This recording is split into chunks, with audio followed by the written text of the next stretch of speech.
Just ahead on the 30-minute news, the president calls for all the facts to come out in the secret arms deal with Iran. A temperamental traffic signal creates havoc at a local intersection, and 42 pounds of tainted marijuana is still missing in Albany. Those stories and more just ahead on the 30-minute news. This is WNYT, Albany.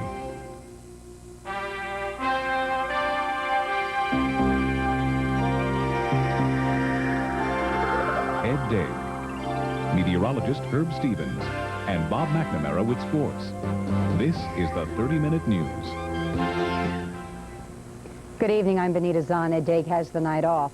President Reagan today promised full disclosure about the deal with Iran as that scandal continues to rock Washington and shape U.S. foreign policy.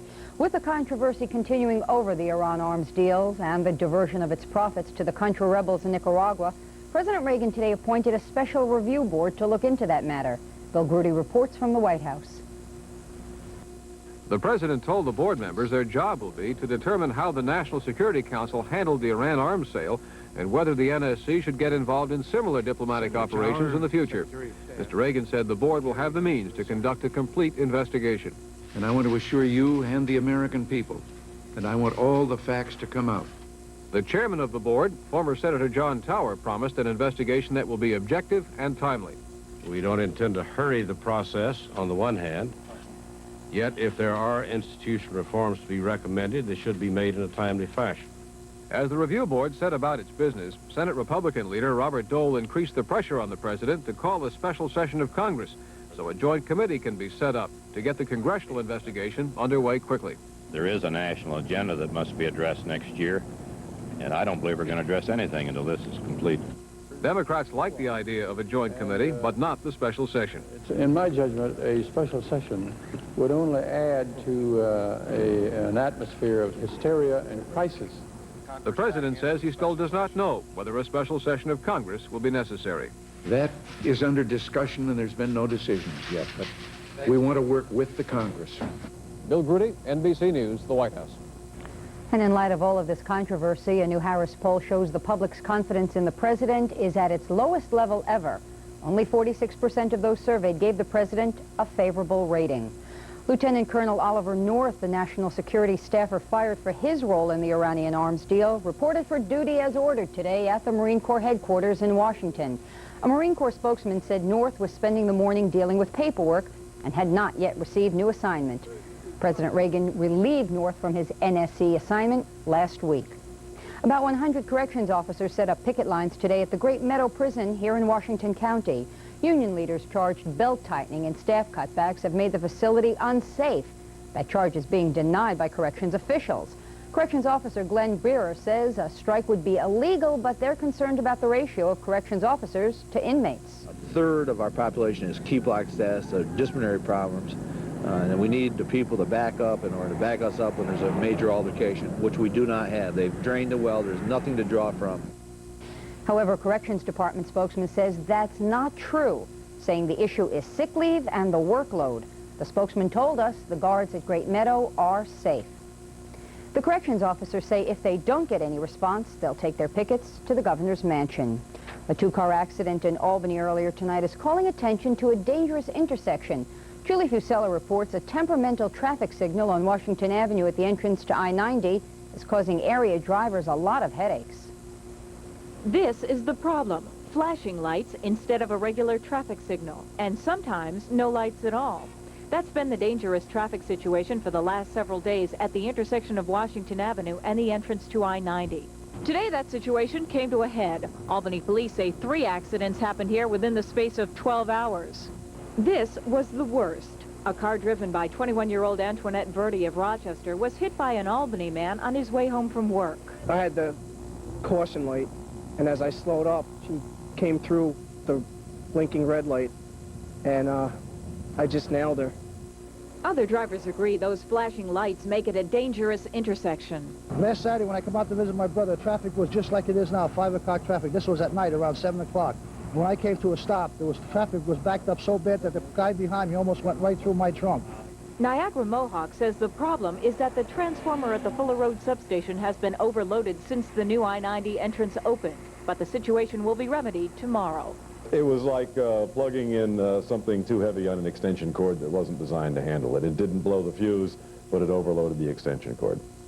Julie Fusella, the 30-Minute News in Albany. Governor Cuomo is calling on legislative leaders to reconvene next week.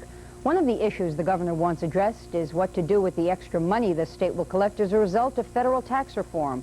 Political reporter Mike Moran has details. Governor Cuomo says it may not be possible to deal with the tax windfall issue before January 1.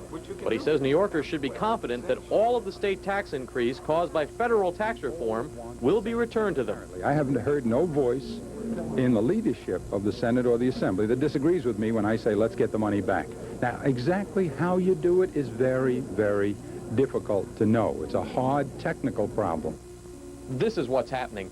Federal tax reform eliminates many deductions, giving most people a higher adjusted income. Then federal tax rates were lowered. But since the state uses the federal income figures, leaving state tax rates where they are would mean a state tax increase of about $2 billion. But the governor says most people would not feel that increase until they file in April of 1988. Mike Moran, the 30-Minute News at the Capitol.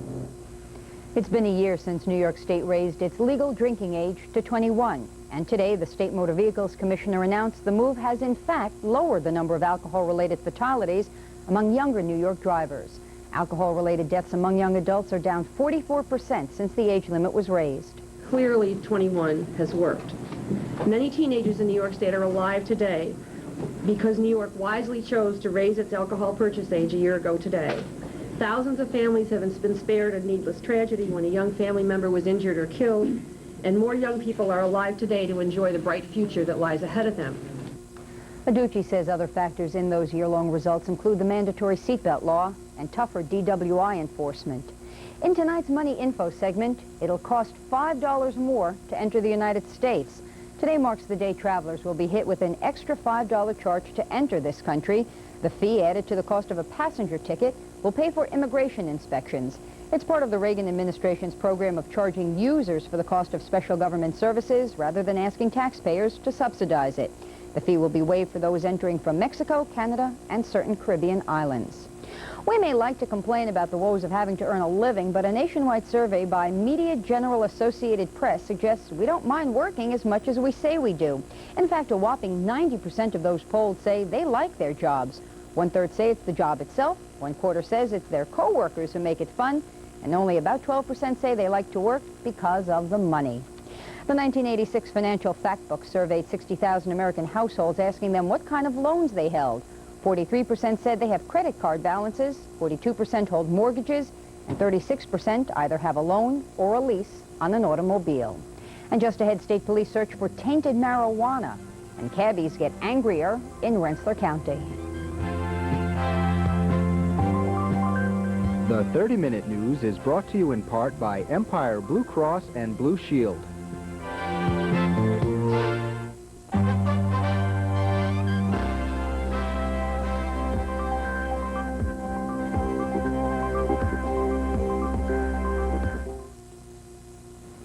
An officer in the State Health Department's Bureau of Controlled Substances is being blamed for allowing 63 pounds of marijuana to disappear. The Health Department was supervising the marijuana's incineration at Albany's Answer plant when it was stolen. Turned over to the Health Department or the Bureau of Controlled Substances. It's turned over by a local police department, and once, obviously, it's turned over to them, it becomes their responsibility. State police say the Health Department supervisor was not aware the pot had disappeared. Scott Agnew was arrested over the weekend in connection with the case. Today, William Kested and Augustine Casey were picked up. All three are employed by the Answers plant. So far, 21 pounds of the pot have been recovered. The battle between cab drivers and the Rensselaer Amtrak station has gone from a simmer to a boil. Last week, city police arrested independent cabbie John McCarty of Albany and charged him with loitering. He pleaded not guilty today in court. McCarty says Amtrak is discriminating against other independents by having an exclusive contract with Red and White Taxi. Plus, when they're on the sidewalk, they're trying to put the black taxi cab that's over there out of business along with the other independent white. Other cabbies agree they should be able to pick up the passengers that Red and White can't handle, and those that the passengers call directly. Guaranteed, if they have a call here, they can come over here and pick up any call that they've got. But they come over here and they say, oh, I got a call. Well, who? Well, I don't know their name. Well, where are they going? Well, I don't know where they're going. Even though other independent cabbies continued to show up this morning, no further arrests were made. A Canadian truck driver was charged in the deaths of a state trooper and another trucker. He goes on trial soon. Jury selection began today in Daniel Boughton's case. He's charged with 2 counts of criminally negligent homicide. Boughton's truck plowed into a patrol car, killing Trooper Thomas Hudson of Saratoga, who'd stopped to help a disabled trucker on the Northway near Exit 13 just over a year ago. The governor helped kick off the annual Red Cross holiday blood drive today. Governor Cuomo led the way by being among the first to donate blood this morning at the Albany Hilton. The governor said he hopes it demonstrates that giving blood is safe and important. Collections will continue around our area through this month. Embattled socialite Klaus von Bülow collapsed today in the lobby of his Fifth Avenue apartment building in New York. Von Bülow, who was cleared of charges of trying to kill his wife, was taken to the New York Hospital Cornell Medical Center. Doctors there are not releasing any information on his condition. In tonight's Health and Science Info segment, the feds admit the airlines have a drug problem. A spokesman for the FAA says until recently, it felt drug use in the airline industry was practically non-existent. But the FAA now admits drug abuse among pilots and other airline personnel is a big problem, and steps are being taken to correct it. In recent months, the incidences of cocaine and marijuana use were just too numerous to ignore. But the FAA points out drug abuse is society's problem, and the airline industry is merely a part of that society. An estimated 500 to 600,000 Americans show one or more of the symptoms of cerebral palsy, with the majority suffering from some degree of spasticity. But now there may be new hope. A new surgical procedure for certain children with CP is proving to greatly reduce muscle spasticity. The operation involves separating nerve fibers from nerve impulses, thus improving muscle control. So far, 120 cases have been successful. None have failed. Well, just ahead, meteorologist Herb Stevens with a look at a slowly deteriorating weather situation.